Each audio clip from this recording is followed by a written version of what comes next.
Class 10th chapter name practical geometry circles और इसकी miscellaneous exercise 13 को हम सॉल्व करेंगे, जिसका पहला क्वेश्चन है मल्टीपल चॉइस क्वेश्चंस यानी कि एमसीक्यूज हैं, जिसमें के 3 possible answers are given for the following questions, tick the correct answer. हर एक सवाल के साथ 3 जो है पॉसिबल जो जवाबात हैं वो दिए गए हैं, उनमें से जो दुरुस्त जवाब है उसे आपने टिक करना है। जैसे अब इससे पहले जो वीडियो है उसमें मैंने पहले 9 पार्ट्स जो है वो डिस्कस किए हैं, अब मैं 10th पार्ट जो है क्वेश्चन नंबर 1 का वो डिस्कस कर रहा हूँ, जिसमें इस तरह से लिखा हुआ है कि if the in centre and circum centre of A triangle कॉन्साइड the triangle is, यानी कि वो कौन सी ट्राइंगल होगी जिसका इन सेंटर और सर्कम सेंटर जो है वो एक ही पॉइंट हो, तो ऐसी ट्राइंगल को हम कौन सी ट्राइंगल कहेंगे। सवाल ये है। अब अगर हम देखें तो ये है इक्विलैटरल ट्राइंगल की प्रॉपर्टी, ठीक है। अब इस बात को मैं आपको एक्सप्लेन कर देता हूँ। मैं यहाँ पर सबसे पहले इक्विलैटरल ट्राइंगल जो है वो ड्रॉ करता हूँ और आपको ये बात समझाता हूँ। अब देखिए जी, अगर ये एक ट्राइंगल ए बी सी जो मैंने ड्रॉ किया इक्विलैटरल ट्राइंगल है, यानी इसकी तीनों साइड्स अगर मैं बराबर रखता हूँ, ठीक है, तो अब हम ये देखते हैं कि जो इन सेंटर है वो कौन सा पॉइंट आएगा। अब इन सेंटर के लिए हम क्या करते हैं, हम ये बात जानते हैं कि जो जो एंगल बाई सेक्टर्स हैं ट्राइंगल के, तीनों इंटरनल एंगल्स के एंगल बाई सेक्टर्स वो हम ड्रॉ करेंगे और उनके पॉइंट ऑफ कॉन्करेंसी को इन सेंटर कहा जाता है। यानी अगर फर्ज करें अगर एंगल बी का हम एंगल बाई सेक्टर ड्रॉ करते तो वो कहीं इस पॉइंट से पास करेगा, इस तरीके से पास करेगा, ठीक है। यानी इस एंगल को दो बराबर हिस्सों में डिवाइड करती हुई ड्रॉ होगी रे, ठीक है। इसी तरह अगर एंगल ए का एंगल बाई सेक्टर ड्रॉ करते हैं तो वो भी इसके एंगल ए को दो बराबर हिस्सों में डिवाइड करती हुई एक रे ड्रॉ होगी। और अब अगर हम एंगल सी जो है उसका भी एंगल बाई सेक्टर ड्रॉ करते हैं तो वो भी एंगल सी के दो बराबर हिस्से करती हुई रे ड्रॉ होगी, ठीक है। यानी ये रेज जो हैं एक ही पॉइंट पे इंटरसेक्ट करी हैं और इस पॉइंट को हम कहते हैं कि ये इन सेंटर है, ठीक है। इसको आई में कह देता हूँ, चलें, ठीक है।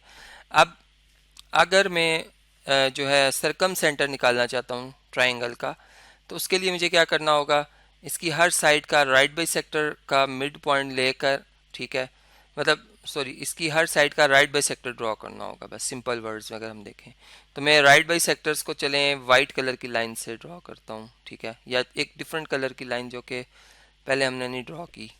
जैसे ए सी का अगर राइट बाई सेक्टर आप ड्रॉ करेंगे तो वो इसका मिड पॉइंट तकरीबन यही पॉइंट बनता है, ठीक है, और इसके साथ 90 का एंगल बनाती हुई जब मैं एक लाइन ड्रॉ करूँगा, ठीक है, जो इसके मिड से भी पास करेगी, तकरीबन इसका मिड जो है यहाँ पे आता है, ठीक है, यहाँ से, और 90 का एंगल बनाती हुई यहाँ से एक लाइन इस तरीके से ड्रॉ होगी, ठीक है। ये इसका क्या है जी, बल्कि इसको थोड़ा सा और बेहतर बनाते हैं कि अगर 90 का एंगल भी बनाए और मिड पॉइंट से भी पास हो, ठीक है, इस तरीके से ये एक राइट बाई सेक्टर होगा। इसी तरह से इस साइड का जो राइट बाई सेक्टर है इसका मिड पॉइंट तकरीबन अगर आप देखें तो यहाँ पे आता है, ठीक है, यहाँ से पास होगी राइट बाई सेक्टर। तो फ़र्ज़ करें कि ये वो राइट बाई सेक्टर जो है वो ये है, ठीक है, तकरीबन ये इसका मिड पॉइंट है, ठीक है, यहाँ पे है। तो आप देख रहे हैं कि जो राइट बाई सेक्टर्स हैं वो भी उसी पॉइंट पे आके मीट कर रहे हैं जहाँ पर के एंगल बाई सेक्टर मीट किए थे, क्योंकि जो राइट बाई सेक्टर का पॉइंट ऑफ कॉन्करेंसी होता है उसे हम कहते हैं कि वो है सरकम सेंटर, और जो एंगल बाई सेक्टर का पॉइंट ऑफ कॉन्करेंसी उसे हम कहते हैं इन सेंटर। तो इक्विलैटरल ट्राइंगल के केस में वो एक ही पॉइंट आता है, ठीक है। तो इस लिहाज से हम इसे प्रैक्टिकली भी देख सकते हैं और अगर हम इसको थ्योरम वाइज देखें तो ये बात तब भी वेरीफाई हो जाती है, ठीक है। तो इस तरह से हम मतलब इसको लॉजिकली भी इस बात को प्रूव कर सकते हैं कि ओ ही जो है वो पॉइंट ऑफ सरकम सेंटर भी है और ये पॉइंट ऑफ इन सेंटर भी है, ठीक है। इसको हम रिवर्स में भी इस बात को प्रूव कर सकते हैं। तो इससे नेक्स्ट जो प्रॉब्लम आ रही है उसको डिस्कस करते हैं जी। इससे नेक्स्ट जो है प्रॉब्लम 11th, इसमें लिखा हुआ है कि the measure of the external angle of a regular octagon is. अब ऑक्टागोन जो होता है इसकी 8 साइड्स होती हैं और रेगुलर है ये, तो इसका मतलब इसकी तमाम साइड्स बराबर हैं और उसका जो एक्सटर्नल एंगल है वो हमने देखना है कि वो कितना होगा। तो इसके लिए पूरी कैलकुलेशन है, मतलब मैं आपको इसका पूरा प्रोसीजर समझा देता हूँ कि अगर हम एक ऑक्टागोन बनाते हैं उसकी शेप को यहाँ पे, चले मैं यहाँ पे ड्रॉ कर लेता हूँ पहले, फिर आपसे शेयर करता हूँ। जी आप देख सकते हैं कि ये अगर फ़र्ज़ करें ए बी एक साइड है तो बी सी दूसरी साइड हो जाएगी, फिर सी से डी तीसरी, फिर डी से ई चौथी, ई से एफ पाँचवीं, एफ से जी सिक्स्थ, जी से एच 7th और एच से 8th। तो ये 8 की 8 साइड इसकी बराबर भी हैं, ठीक है, इसीलिए हम इसे रेगुलर जो है ऑक्टागोन कहते हैं। अब इसका जो इंटरनल एंगल है, सबसे पहले हम वो निकालते हैं कि इसका, चूंकि हर इंटरनल एंगल आपस में बराबर होगा क्योंकि इसकी तमाम साइड्स बराबर हैं, लेकिन वो एक इंटरनल एंगल कितने एंगल किसके बराबर होगा। तो इसके लिए सबसे पहले अगर हम यूं देखें कि अगर हमें सम ऑफ ऑल इंटरनल एंगल्स निकालने हों, ठीक है, इस ऑक्टागोन के इंटरनल एंगल्स, ठीक है, इंटरनल एंगल्स, तो उसका जो फार्मूला है वो होता है n-2 टाइम्स ऑफ पाई, ठीक है। n इसमें नंबर ऑफ साइड्स होती हैं, तो इस केस में ऑक्टागोन के इस केस में n 8 है, 8 - 2 6, तो 6 पाई आंसर आ जाएगा। अब एक जो इंटरनल एंगल है, ईच इंटरनल एंगल, इसकी जो मेजरमेंट है इंटरनल, इसको मैं स्पेलिंग्स को करेक्ट कर लेता हूँ, इंटरनल एंगल, ठीक है। तो देखें ये कितना होगा। अब अगर तमाम का सम 6 पाई है तो एक एंगल कैसे निकालेगा, हम कैसे निकाल सकते हैं, 8 पे डिवाइड करके, चूँकि 8 हैं टोटल एंगल्स, तो 8 के 8 बराबर हैं और उनका सम 6 पाई आया था। अब 2 के टेबल से अगर हम इन्हें डिवाइड करते हैं तो देखें 2 3 आर 6 और 2 4 आर 8। पाई बाय 4 जो होता है, पाई होता है 180 डिग्री के इक्वल, और 180 को 4 पर डिवाइड करो तो 45 बनता है डिग्री, और 45 को अगर आप 3 से मल्टीप्लाई करें तो 135 डिग्री आंसर आता है। यानी कि हमें एक इंटरनल एंगल पता चल रहा है वो 135 डिग्री का है, ठीक है। इसी तरह सारे, ये भी 135 हो गया, भी 135। अब हमसे पूछा जा रहा है एक्सटर्नल एंगल के बारे में। एक्सटर्नल एंगल कैसे निकाला जाता है। एक्सटर्नल एंगल ऐसे होता है कि आप अगर इस ऑक्टागोन की बात कर रहे हैं तो इसकी एक साइड को हम प्रोड्यूस करेंगे और इसका जो ये इंटरनल एंगल है इसके साथ जो एडजेसेंट एक्सटर्नल एंगल है इसको हम यहाँ पर ड्रॉ करेंगे, जो कि ऑक्टागोन से बाहर बनेगा, और ये एडजेसेंट भी होगा और सप्लीमेंट्री भी होगा। यानी अगर इस एंगल को और इस 135 को प्लस किया जाए तो ये 180 डिग्री कंप्लीट एंगल बनाते, मतलब 180 डिग्री जो है वो पूरा एंगल बनाते हैं। अब आप ये देखें कि अगर आपने 135 का सप्लीमेंट्री एंगल लेना है तो आप 180 में से 135 डिग्री माइनस कर देंगे, क्योंकि सप्लीमेंट्री एंगल वो होते हैं जिनका सम 180 डिग्री होता है। तो यहाँ से आप देख रहे हैं कि ये आपके पास जो आंसर आ रहा है इसका वो 45 डिग्री आ रहा है। और अगर आप इसको वापस रेडियन में लाएंगे, क्योंकि हमें जो ऑप्शन है वो रेडियंस में गिवन है, तो ये 45 के लिए आप 40 डिग्री के लिए आप पाई बाय 180 से इसको मल्टीप्लाई कर देंगे, आप रेडियंस में शिफ्ट कर देंगे, ठीक है, RAD बेशक लिख दें साथ, तो और 45 4 होता है 180, तो ये पाई बाय 4 बन जाएगा रेडियंस में ये एंगल, ठीक है। यानी आंसर जो है हमारा वो ए ऑप्शन में लिखा हुआ है। ऑप्शन ए हमारा बेस्ट ऑप्शन होगा और इसकी पूरी कैलकुलेशन मैंने आपको समझा दी है, और ये फार्मूला की अब डेरिवेशन इसके ऊपर पूरा एक लेक्चर अवेलेबल है, आप वो भी देख सकते हैं कि ये फार्मूला कैसे हमने बनाया था, ठीक है जी। नेक्स्ट पार्ट जो है जो 12th पार्ट है उसको सॉल्व करते हैं।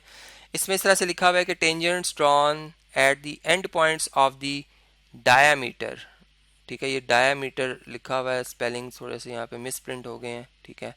Diameter of a circle R, तो ये देखें इसमें अब हम इसको कैसे समझ सकते हैं कि जब हम टेंजेंट्स ड्रॉ करते हैं एक सर्कल के लिए, और वो टेंजेंट्स जो हैं उनके जो पॉइंट ऑफ टेंजेंसी है वो and points of the diameter of the circle अगर हों, तो वो टेंजेंट्स आपस में हमेशा पैरेलल होते हैं, ठीक है। मतलब ये बात हम इसको अप्रूव करते हैं, इसको मतलब देखते हैं कि वाकई ऐसा है। इसके लिए मैं सर्कल यहाँ पे ड्रॉ करता हूँ सबसे पहले। जी आप ये देख रहे हैं कि एक सर्कल मैंने ड्रॉ किया जिसका सेंटर ओ शो किया है। अब मैं एक डायमीटर ड्रॉ करूंगा, यानी एक ऐसी कॉर्ड जो सर्कल के सेंटर से पास करे, इसे हम कहते हैं डायमीटर, ठीक है। ये ए बी, ये क्या है, डायमीटर ऑफ द सर्कल है। और अब ए से भी और बी से भी एक टेंजेंट लाइन ड्रॉ करेंगे। टेंजेंट लाइन बेसिकली एक ऐसी लाइन को कहते हैं जो सर्कल को एक्सटीरियर से पास करती है और सिर्फ एक पॉइंट पर टच करती हुई गुजरती है, और इसके रेडियल सेगमेंट के साथ हमेशा 90 का एंगल बनाती है, ठीक है। ये हम इस पर काफ़ी डिटेल में बात कर चुके हैं इससे पिछले वीडियोज़ में। और इसी तरीके से अगर बी पॉइंट से टेंजेंट लाइन पास करेंगे तो वो भी सिर्फ मतलब ये बी पॉइंट एक ऐसा पॉइंट होगा जो सर्कल और लाइन का कॉमन पॉइंट होगा, और लाइन इस तरीके से पास हो रही होगी, रेडियल सेगमेंट के साथ जो एंगल बना रही होगी वो 90 डिग्री का होगा, ठीक है। अब आप ये देखें कि ये दोनों जो लाइंस हैं इनके करस्पॉन्डिंग एंगल बराबर है, यानी अगर इसको मैं एक्सटेंड करता हूँ तो मैं देखता हूँ कि ये 90 का जो सप्लीमेंट्री एंगल है वो भी 90 होता है, यानी ये एंगल भी 90 है और ये एंगल भी 90, यानी सप्लीमेंट्री एंगल अगर दो लाइंस के बराबर हों, कॉरस्पॉन्डिंग एंगल दोनों लाइंस के अगर बराबर हों तो वो लाइंस पैरेलल होती हैं। इसका मतलब ये जो दो टेंजेंट्स लाइन है एल और एम, ये दोनों आपस में पैरेलल हैं, यानी सेम डायरेक्शन है इनकी, और ये कहीं भी इंटरसेक्ट नहीं कर रही हैं। तो इस तरीके से ये बात भी हम यहाँ पे समझ सकते हैं। अब इसे नेक्स्ट जो प्रॉब्लम आ रही है उसको सॉल्व करते हैं, उसको डिस्कस करता हूँ मैं आपसे। इसमें लिखा हुआ है कि the lengths of two transverse tangents to a pair of circle are, यानी कि अगर आप ट्रांसवर्स टेंजेंट्स ड्रॉ करते हैं, दो transverse tangents to a pair of circle, यानी दो सर्कल्स के लिए, तो जाहिर बात है दो सर्कल होंगे तो उनका कॉमन टेंजेंट हम ड्रॉ कर सकते हैं। तो वो क्या होंगे, आपस में क्या होंगे? तो इसके लिए जो रिजल्ट है वो तो हमें पता है इक्वल होते हैं, लेकिन वो क्यों होते हैं इक्वल, अब उस बात को हमने समझना है। तो इसके लिए मैं डायग्राम्स ड्रॉ करता हूँ सबसे पहले। जी आप ये देख सकते हैं कि मैंने दो सर्कल्स ड्रॉ किए हैं जिनके रेडियस मैंने बराबर ही रखे हैं, एक का सेंटर ए रखा है, एक का बी रखा है, यानी दो कॉन्ग्रुएंट सर्कल्स हैं ये, ठीक है। अब अगर मैं इनके ट्रांसवर्स कॉमन टेंजेंट्स ड्रॉ करता हूँ, तो ट्रांसवर्स कॉमन टेंजेंट इस तरह की टेंजेंट लाइन होगी जो एक ही वक्त में इन दोनों सर्कल के लिए कॉमन टेंजेंट होगी, ठीक है। यानी चले मैं इसको दोबारा ड्रॉ करता हूँ, ये एक के लिए तो टेंजेंट है लेकिन दूसरे सर्कल के लिए नहीं है। यानी इस तरीके से वो लाइन ड्रॉ होगी कि अगर इसको थोड़ा सा मुझे इस साइड पे बल्कि शिफ्ट करना होगा, मैं चलें इसको पहले ड्रॉ करता हूँ फिर आपसे शेयर करता हूँ इस डायग्राम को। जैसे आप ये देख सकते हैं कि अब ये दोनों जो सर्कल्स हैं हमने ड्रॉ किए हैं, अब ये जो लाइन एल और एम ये दोनों के लिए ट्रांसवर्स कॉमन टेंजेंट है, यानी इसे हम ट्रांसवर्स टेंजेंट कह सकते हैं। अगर इनकी डेफिनेशन समझना चाहें तो हम यूँ कह सकते हैं ट्रांसफर टेंजेंट्स वो होते हैं कि अगर उन टेंजेंट्स को यूँ हम कंपेयर कर सकते हैं कि उनके जो पॉइंट ऑफ कॉन्टेक्ट्स या पॉइंट ऑफ टेंजेंसी आ रहे हैं, जैसे इस एल टेंजेंट लाइन की अगर मैं बात करूँ तो इसका एक पॉइंट ऑफ टेंजेंसी पी है और एक क्यू है, तो ये on the opposite side of the line segment है joining the centre of the circle, यानी ये जो लाइन सेगमेंट सर्कल को मिलाने से बन रही है इसके ऑपोजिट पे आ रहे हैं। तो इसका मतलब ये जो टेंजेंट लाइन है ये ट्रांसवर्स है। इसी तरह इसका अगर आर इस एम टेंजेंट लाइन का कॉमन टेंजेंट जो है आर पॉइंट ऑफ टेंजेंसी, तो दूसरे सर्कल के लिए एस है, और जो कि इस ए और B A B line segment के ऑपोजिट आ रहे हैं, इसलिए ये ट्रांसवर्स टेंजेंट्स हैं, ठीक है। अब सवाल ये है कि इनकी लेंथ जो है यानी पी से लेके क्यू तक जो डिस्टेंस है ये आर से लेके एस डिस्टेंस के हमेशा क्या होता है, बराबर होता है। इसको आप प्रैक्टिकली भी देख सकते हैं, ठीक है। ये आप याद रखें कि ये डिस्टेंस जो होता है ये आपस में मेजरमेंट में क्या होता है, इक्वल आता है। यानी इनके अगर आप इनको डिवाइडर की मदद से या कंपास की मदद से इनको मेजर करते हैं और देखते हैं तो आप देखेंगे कि एग्जैक्ट बराबर आएंगे, ठीक है। तो इसके ऊपर अब और डिटेल में मैं अभी बात नहीं करता, यहाँ से हमें ये बात क्लियर हो जानी चाहिए कि ये इक्वल आते हैं, ठीक है। और जब हमने इसके प्रैक्टिकल किया था तो उसमें भी हमने बात नोट की थी। अब इसे जो नेक्स्ट प्रॉब्लम आ रही है उसको सॉल्व करते हैं। 14th MCQ है जी, इसमें लिखा हुआ है कि how many tangents can be drawn from a point outside this circle. तो अगर हम एक सर्कल हो और उसके आउटसाइड एक पॉइंट हो तो उससे कितने टेंजेंट्स ड्रॉ कर सकते हैं।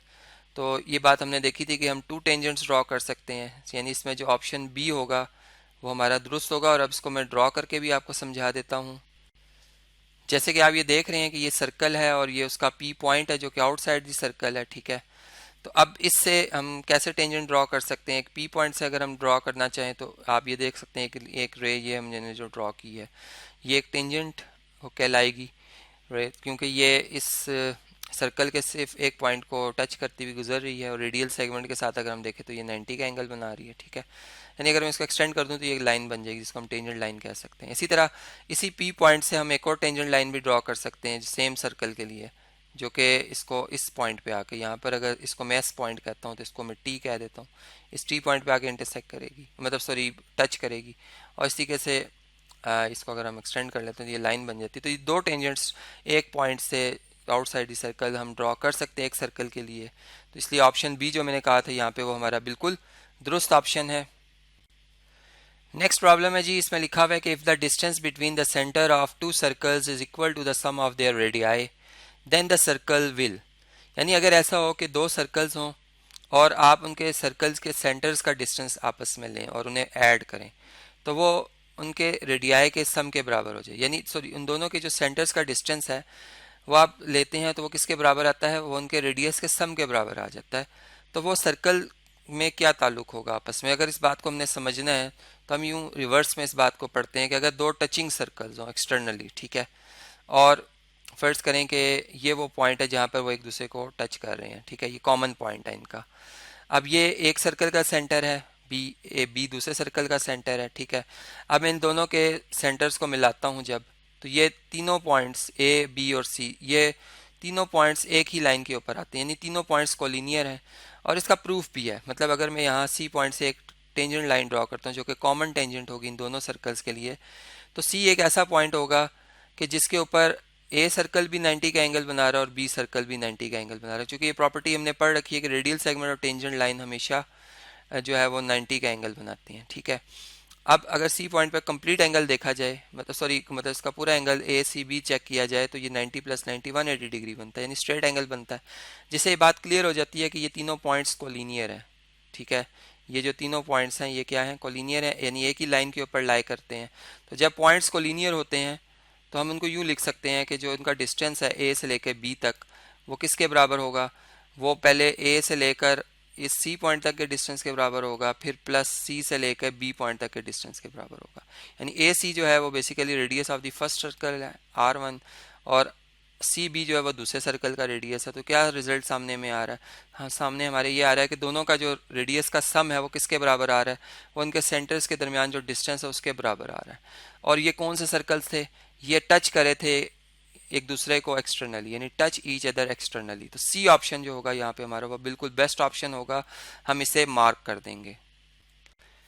इसके बाद नेक्स्ट प्रॉब्लम है जी 16 के if the two circles touch externally, अगर यानी कि अगर दो सर्कल एक दूसरे को एक्सटर्नली टच कर रहे हों, then the distance between their centres is equal to the, तो ये बिल्कुल ऊपर वाला प्रॉब्लम जो भी हमने देखा है कि अगर दो सर्कल एक दूसरे को एक्सटर्नली टच कर रहे हो तो उनके जो सेंटर्स का डिस्टेंस है वो उनके रेडियस के सम के बराबर आता है, ठीक है। यानी कि यहाँ पे अगर मैं इसी पिक्चर को जो ऊपर मैंने ड्रॉ की थी उसे शेयर करूँ तो हमने ये रिजल्ट अभी देखा था कि दोनों के सम के बराबर आता है। तो यहाँ पे हम सम ऑफ देयर रेडियाई जो है वो लिखेंगे, यानी कि जो ऑप्शन नंबर बी होगा हमारा वो बिल्कुल दुरुस्त ऑप्शन होगा, इसे हम मार्क कर देंगे। अब नेक्स्ट प्रॉब्लम है उसे रीड करते हैं।